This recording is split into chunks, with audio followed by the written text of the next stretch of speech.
My husband called me at 4 a.m. to ask, "Why didn't you tell me you had a baby before me?" "I don't have a baby, dummy." I mumbled into the phone, still half asleep. "Really? 'Cause I'm seeing pictures of you at the hospital literally giving birth. You and I can talk when you're ready to stop lying."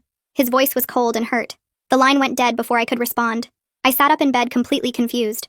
Marvin and I had been married for 3 years and together for 5. We'd been trying to have a baby for the last year with no luck. The idea that I'd hidden a previous pregnancy from him was insane.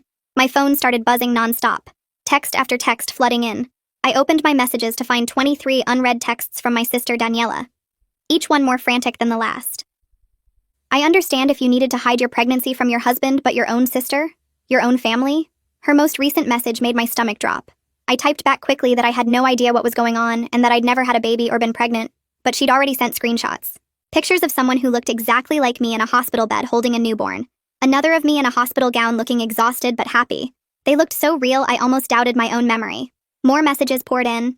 My mom asking why I'd kept this secret. My best friend Jane hurt that I hadn't told her. My cousin congratulating me on the baby boy. Everyone had seen these pictures somewhere and believed them completely. I threw on a robe and headed downstairs to get my laptop. Maybe if I could see where these photos were posted, I could figure out what was happening. But when I reached my front door, I froze.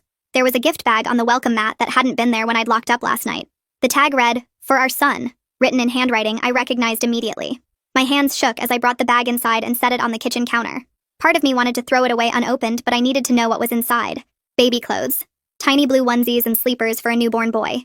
Each piece had tags still on from expensive baby boutiques. At the bottom was another note in the same handwriting. "For our son." Again, but this time with a heart drawn next to it. That handwriting belonged to my ex-boyfriend Roy. We'd dated for 2 years before I met Marvin. The relationship had ended badly when I caught him lying about everything from his job to his family. He'd stalked me for months afterward until I got a restraining order. I hadn't heard from him in over 4 years. I grabbed my phone and searched for his Facebook profile. What I found made me physically sick. His page was full of photos of us as a happy family. Me in a hospital bed that I'd never been in. Him holding a baby that didn't exist. Pictures of our son's nursery that he'd apparently set up in his apartment. The photos looked incredibly real. My face perfectly placed on another woman's body. The lighting and shadows all correct. Some even showed details like my tattoo on my wrist and the scar on my chin from a childhood accident. He'd used AI to create an entire fake life where we were together and had a child. And now my whole family believed me. And my husband was about to leave me because of it. I grabbed my laptop with shaking hands and started taking screenshots of everything on Roy's Facebook page before he could delete it. My fingers fumbled as I saved each fake photo, the timestamps showing posts going back 3 months, and all the comments from his friends congratulating him on becoming a dad. The screen blurred through my tears as I captured photo after photo of this fake life he'd created, each one more detailed than the last. I tried calling Marvin again, but it went straight to voicemail after 1 ring, so I texted him the link to Roy's page with a desperate message explaining this was all fake, and Roy was my stalker ex who had a restraining order against him. The read receipt showed he'd seen it within seconds, but no response came back. I searched online for how to report AI-generated fake images, and found myself lost in technical terms and legal jargon that made no sense. Most sites said I needed proof the images were fake, which seemed backward since I couldn't prove something that never happened didn't happen. My phone rang and Daniela's name flashed on the screen. I answered hoping to explain, but she started yelling before I could get a word out about how I'd betrayed the whole family and broken Mom's heart by hiding a grandchild. When I tried to tell her about Roy and the restraining order, she said I was making up crazy stories to cover my lies, and the line went dead. I realized I needed to document the gift bag and baby clothes as evidence, so I grabbed my phone and photographed everything, including the price tags from expensive boutiques and Roy's handwritten notes. My hands wouldn't stop trembling as I sealed everything in a large plastic bag from the kitchen drawer, making sure not to smudge any fingerprints that might be on them. I called the non-emergency police line and explained about the restraining order violation and the fake photos online. The officer on the phone sounded skeptical when I mentioned AI-generated photos and told me I'd need to come to the station to file a report in person. Before leaving for the police station, I changed all my passwords on every account I could think of, my fingers flying across the keyboard as I updated banking, email, and social media passwords.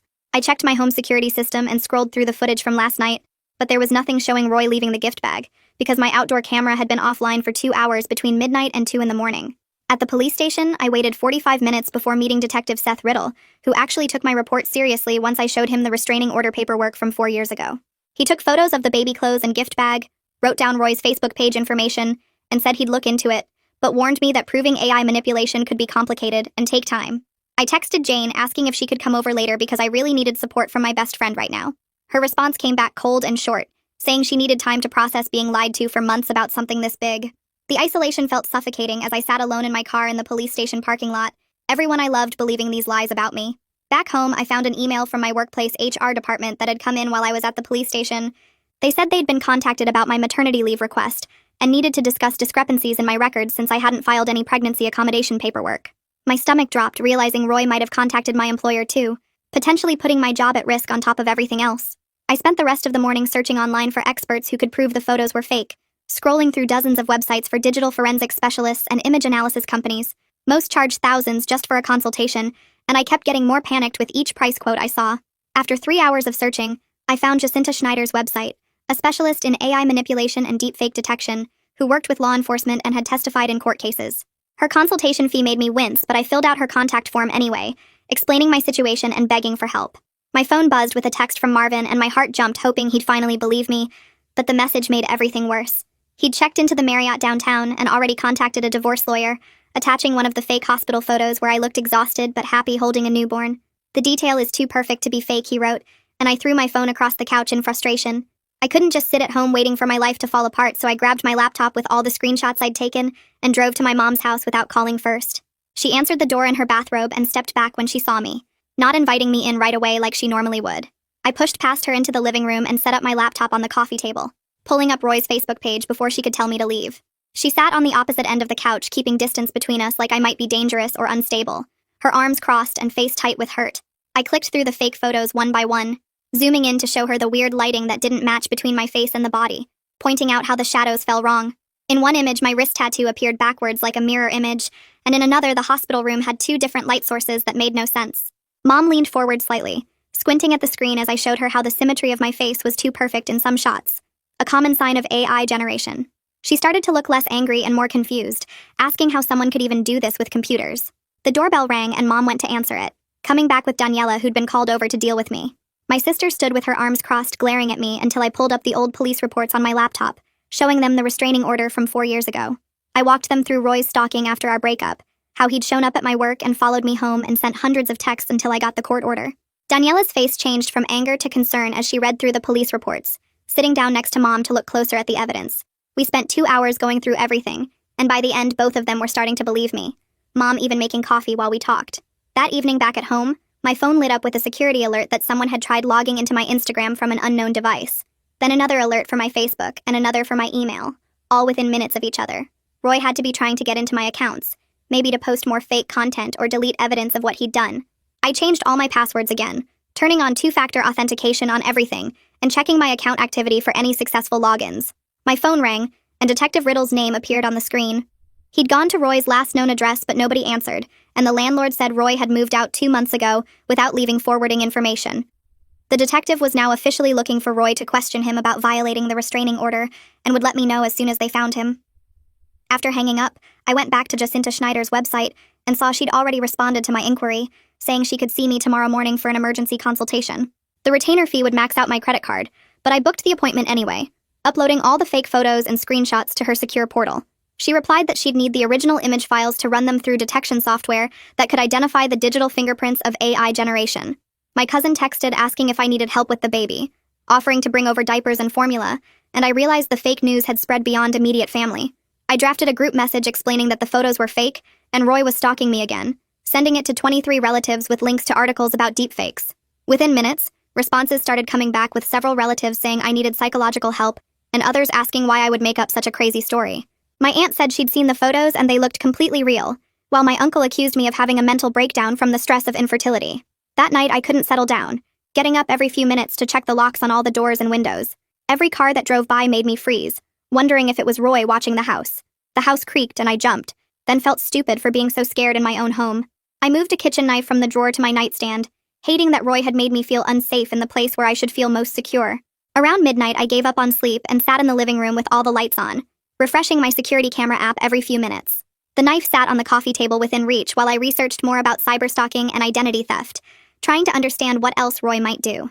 The next morning, Jacinta's office smelled like old coffee and printer ink when I arrived for my appointment at 9 sharp. She pulled up the fake photos on 3 different monitors and ran them through software that highlighted weird pixel patterns I'd never noticed before.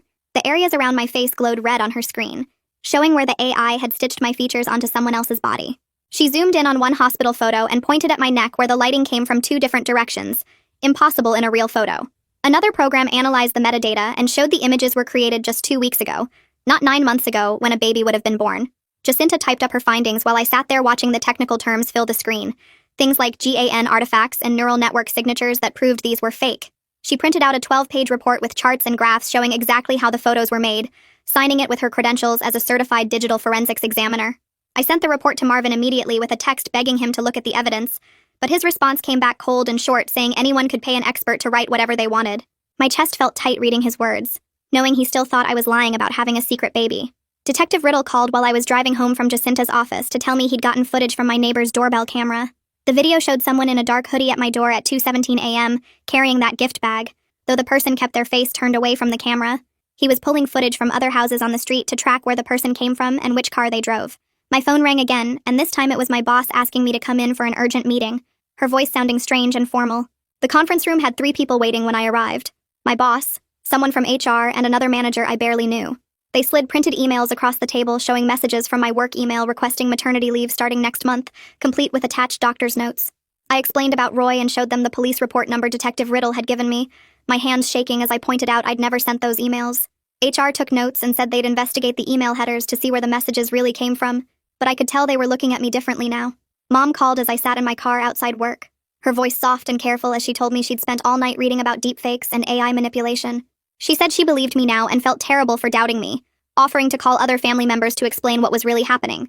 Her support hit me hard, and I started crying for the first time since this whole nightmare began, ugly sobs in my car while she stayed on the phone making soothing sounds.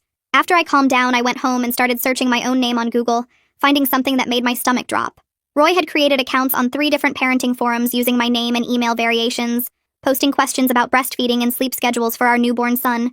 The posts went back 3 months with detailed stories about the pregnancy and delivery, building this whole fake timeline before he'd even shown anyone the photos. Screenshots of everything went into a folder on my desktop that was getting bigger by the hour.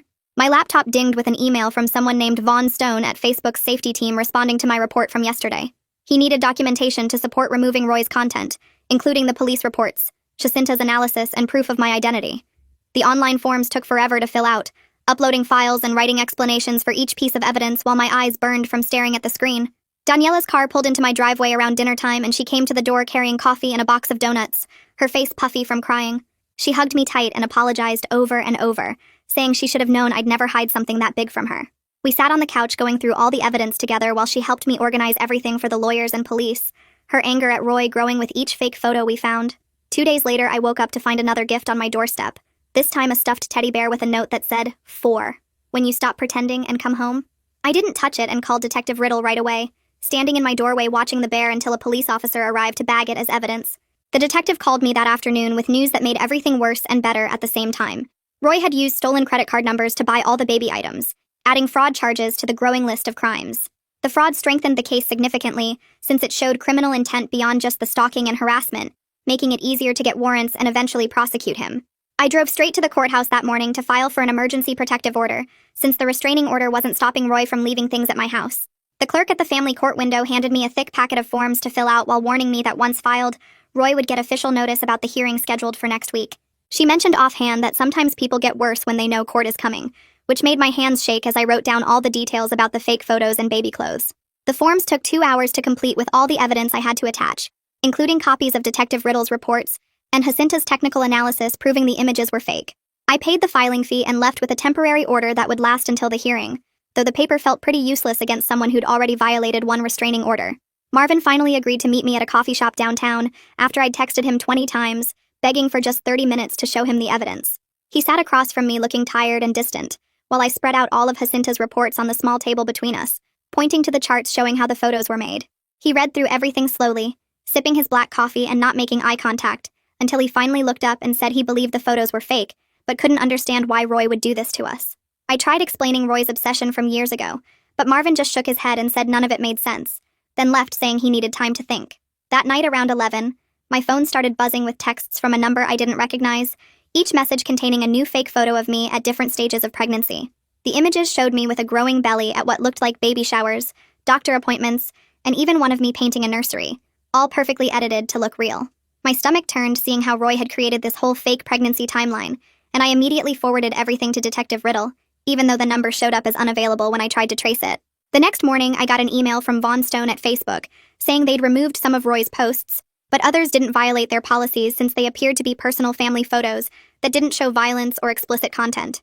He said he was escalating my case for manual review by a special team, but warned it could take weeks to get a decision, which felt like forever when new fake content kept appearing every day.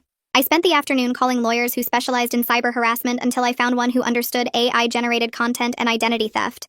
Though her retainer fee meant draining the savings account Marvin and I had been building for fertility treatments, the lawyer said she'd seen similar cases starting to pop up and knew how to fight them, but I couldn't stop thinking about how we'd save that money for a real baby, not to fight fake ones. Jacinta called me the next day with more discoveries about how Roy had made the images look so real, explaining he'd downloaded hundreds of photos from my social media accounts to train the AI program. She showed me how he'd used my vacation photos, work events, and family gatherings to teach the computer exactly how I looked from every angle, which explained why even the small details were perfect. She added this information to her report as an addendum, documenting exactly which of my real photos had been used to create each fake image. 3 days later, I got a call from a hospital billing department about an unpaid balance for a delivery that supposedly happened 6 weeks ago, complete with my social security number and insurance information. The woman on the phone insisted their records showed I'd given birth to a healthy baby boy and owed them $8,000 after insurance, even when I explained I'd never been pregnant or visited their hospital. I had to file a fraud report with them and realized Roy had somehow created fake medical records too, making this identity theft way worse than just social media posts. Detective Riddle called that afternoon saying he'd been working with the hospital's security team and they'd found footage of someone matching Roy's description at their records office last week, trying to get copies of my supposed medical files. The security video showed him arguing with a clerk, who wouldn't give him the documents without proper ID, and his face was clear enough that they could use it as evidence. I was looking at my laptop that evening when a notification popped up that Roy had posted a new video on a different platform, and when I clicked it, my own voice came out of the speakers talking about our baby. He'd mapped my face onto another woman's body and somehow cloned my voice from videos I'd posted online, making it look and sound exactly like me discussing our son's sleeping schedule and feeding routine. The technology was so good that I almost believed it was really me for a second, and I had to close the laptop to stop my hands from shaking. I spent the next 2 hours recording my own video explaining everything with all the evidence laid out on my kitchen table, showing the police reports, Jacinta's analysis, and screenshots of Roy's fake accounts. I sent it privately to family and friends through direct messages, not wanting to post it publicly where Roy could see and respond with more fake content. Within an hour, my phone started ringing with shocked responses from cousins, aunts, and old friends who finally understood what was really happening and felt terrible for believing the lies. Jane showed up at my door around 7 with Chinese food and an overnight bag, pulling me into a hug the second I opened the door. She set up her laptop on my coffee table and started making a schedule where someone would check on me every few hours, calling my mom and Daniela to coordinate who would stop by when. We ate lo mein straight from the containers while she helped me install new security apps on my phone that would track any weird login attempts or location sharing. Around midnight when we were getting ready for bed, I heard a car moving real slow past my house and peeked through the blinds to see a dark sedan creeping by with its lights off. I grabbed my phone and got a picture of the license plate even though my hands were shaking, catching the first 3 letters and numbers before it turned the corner. Jane called Detective Riddle right away and gave him the plate info while I checked all the locks again and moved a chair in front of the back door. The detective called back 20 minutes later saying the car was a rental from the airport under a fake name, but the credit card trail led back to Roy's old accounts. The next morning, I went to work early to meet with HR before anyone else got there, bringing all my police reports and Jacinta's analysis to prove the maternity leave request was fake. They put a red flag on my file that meant security would get alerted if anyone tried to access my records, and the HR manager offered me paid time off to deal with everything. I took 3 days and spent the first one at home when Vaughn from Facebook finally called to say they'd deleted Roy's main account after reviewing all the legal papers I'd sent. He warned me Roy would probably make new accounts, but they'd set up monitoring on my name and photos to catch them faster, though it wasn't foolproof. My lawyer called that afternoon with good news about connecting me with a pro bono clinic downtown that specialized in cybercrimes and identity theft cases.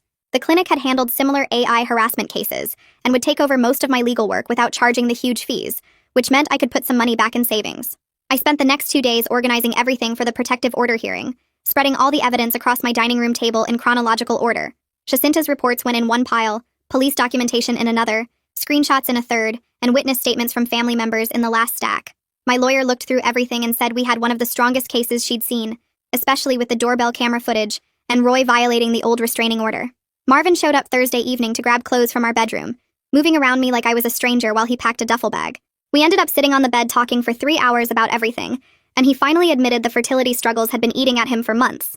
He said seeing those fake baby photos triggered something deep about feeling like a failure as a husband who couldn't give me a child. I showed him all the evidence again, and he said he believed me, but needed more time to process how someone could be that obsessed and dangerous. After he left, Daniela texted me screenshots of messages she'd been sending to our extended family with links to my video and Jacinta's reports. Most of our cousins and aunts had apologized for jumping to conclusions, and even our grandmother, who barely understood computers, said she felt awful for doubting me. Saturday's mail brought something that made my stomach drop. 5 fancy invitations to a baby shower for me scheduled at an Italian restaurant downtown next weekend. The invitations had my name and photo on them with details about registry gifts and requesting RSVPs to an email address Roy had created. I called the restaurant immediately and explained to the manager what was happening, sending them the police case number and restraining order documentation.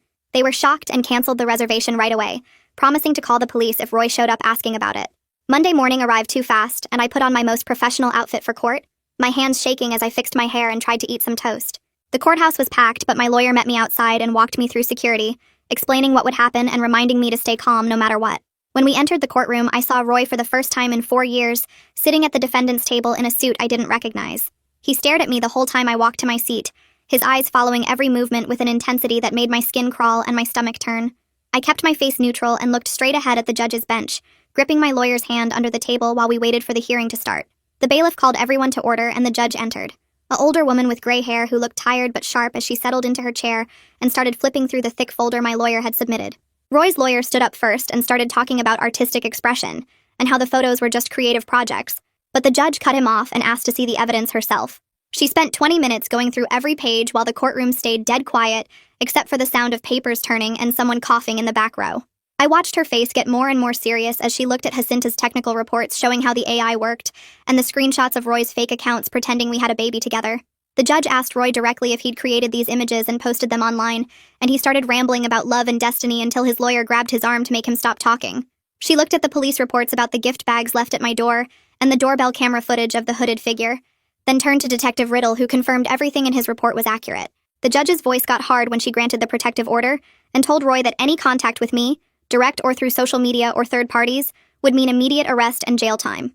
Roy's face went red and he started to stand up, but his lawyer pulled him back down while the judge kept talking about the serious nature of digital harassment and identity theft. She set another hearing date for the criminal charges and dismissed us, and I walked out of the courtroom on shaky legs with my lawyer patting my shoulder. Outside in the hallway, Marvin was waiting by the water fountain and came over as soon as he saw me, his face looking worn out but softer than it had been in weeks. He said he'd been thinking and wanted us to try couples therapy to work through everything that had happened, that he knew it wasn't my fault, but needed help processing it all. I nodded and felt something loosen in my chest for the first time since this nightmare started, and we stood there awkwardly until he asked if I wanted to get coffee and talk about finding a therapist. 3 days later, while I was at work, Vaughn from Facebook called my cell to tell me their expanded review had found 12 fake accounts Roy had made using variations of my name and photos. They'd removed everything and were putting new detection systems in place based on my case, tracking any uploads with my face or name to catch them faster. He apologized for how long it took and said they were taking AI harassment more seriously now, implementing new policies because of cases like mine. That same afternoon, I got a Google alert on my phone about a local news blog that had picked up the story about AI harassment and deepfakes, though they didn't use our real names. The article talked about the growing problem of people using AI to create fake photos for stalking and harassment, and even though it brought more attention than I wanted, maybe it would help someone else going through the same thing. My phone started buzzing with texts from numbers I didn't recognize, people who'd read the article and wanted to share their own stories or give advice, and I had to turn off notifications to focus on work.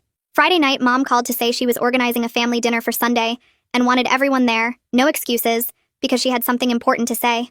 When Sunday came, I walked into her dining room to find 20 relatives crammed around the extended table, and Mom stood up and apologized in front of everyone for doubting me. She said she'd been wrong to believe those photos without talking to me first, and that the whole family owed me an apology for jumping to conclusions. My aunts and uncles started chiming in with their own apologies, and even my cousin from Arizona, who I hadn't talked to in years, sent a text saying she was sorry for believing the lies. Daniela squeezed my hand under the table while Mom kept talking about how we all needed to be more careful about what we see online and support each other better. The next week, Marvin and I had our first appointment with Clara, a therapist who specialized in couples dealing with trauma from outside sources like stalking or crime. Her office had soft green walls and too many throw pillows, but she listened without judgment as we explained everything that had happened with Roy and the fake photos. She helped us see how Roy's actions had triggered our existing problems about fertility and trust, that we'd been struggling before this but hadn't known how to talk about it. Clara gave us homework to do daily check-ins where we'd spend 10 minutes each morning sharing how we felt without the other person responding, just listening. She also wanted us to practice transparency by sharing our phone passwords and keeping our schedules open to each other, which felt weird but necessary after everything. We left with a workbook full of exercises about rebuilding trust and a follow-up appointment for next week, both of us quiet on the drive home but holding hands for the first time in over a month. Meanwhile, the pro bono legal clinic had been working on civil suits against Roy for harassment, identity theft, and emotional distress, saying we had a strong case for damages. They filed the paperwork while I was at work, and the lawyer called to say they were confident we'd win based on all the evidence and the criminal case already moving forward. 2 weeks after the protective order, I was checking my email when one of Jacinta's monitoring tools sent an alert about new fake accounts using my photos. Roy had made 3 new profiles on different platforms, posting more AI-generated pictures of me with a baby, violating the protective order just like we knew he would. I screenshot everything immediately and forwarded it to Detective Riddle, who said they'd issue an arrest warrant that day since Roy had clearly violated the judge's orders. That night at work, I stayed late to write a detailed post for our internal company newsletter about digital safety and deepfake awareness, turning my horrible experience into something that might protect my coworkers. The next morning, Detective Riddle called while I was getting ready for work and told me they had enough evidence to arrest Roy on multiple charges. He said the protective order violation plus the stalking and identity theft meant Roy was looking at serious jail time. They had teams out searching for him at all his known hangouts and work locations. I felt relief wash over me, but also stayed nervous since Roy was still out there somewhere. After the call, I went online and ordered new security cameras for every angle of my house, plus smart locks that would alert my phone if anyone tried to break in. The installation guy came that afternoon and spent 3 hours setting everything up while I watched from my laptop at work. My neighbor texted that she'd seen the security truck and asked if everything was okay. When I explained about Roy, she said she'd keep an eye out and gave me her husband's number since he worked nights and could watch the street. 3 more neighbors offered to help after word spread through our group text. That evening, Daniela called me crying because she'd been going through old emails and found messages from months ago that looked like they came from me.